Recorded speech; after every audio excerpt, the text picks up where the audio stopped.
پەرلەمانی عێراق لە ڕێی لیژنەیەکەوە لێکۆڵینەوە لە کێشەی زێوزارە کشتتوکاڵەکانی پارێزگای کەرکووک دەست پێ دەکات. دوای نزیکەی 5 سەعات لە کۆبوونەوە لیژنە پەرلەمانەکەی عێراق گەیشتنەوە ئەنجامەی بەپی بەڵگەنامە و دۆکیومێنتەکان چارەسەر بۆ کێشەی زێوزارە کشتتوکاڵەکانی پارێزگای کەرکووک بەپی دەستور بدۆزرێتەوە. هەم لایەنی کوردی و هەم لایەنی تورکمانی و لایەنی عەرەبیش ئاماژە بەوە کرا کە پابند بین بە مادەی 140 و بە هەموو ئەو تەوسیات و ڕاستپاردانەی کە لە لیژنەی مادەی 140 حکومەتەوە دەرچووە.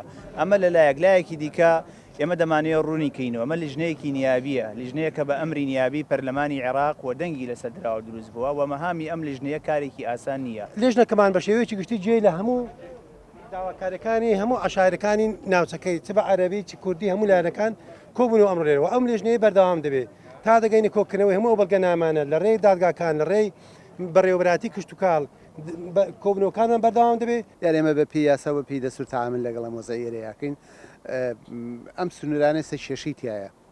بۆ نمونە زەوی جوتیاران ئێستا زەوی جوتیاری کوردی سە چێڵدراوە لە داقۆخ لە پەڵکانە لە سەرگەڕان.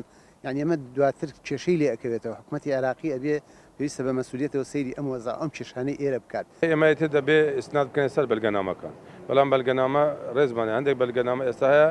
ئەو بەڵگەنامانە ئێمە بە بەڵگەنامە ساختەمان بەلگەشمانە ئیسپاتیشمان کردوون.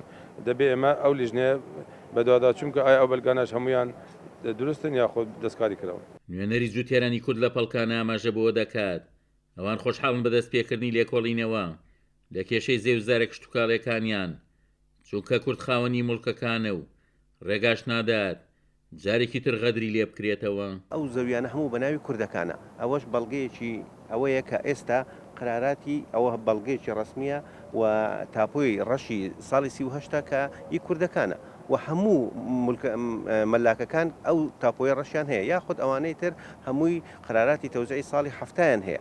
بەڵام ئەوانەی عەرەبەکان دوای ئەوەی کە ساڵی 75 کوردەکان دەرکراون ئینجا قراراتیان بۆ عەقدی زراعیان بۆ کراوە. کێشەی زێوزاری کشتتوکاڵی لە پەڵکانە و داقوق و خورمات و وەفدێکی پەرلەمانی عێراقیە ناوەتە کەرکووک.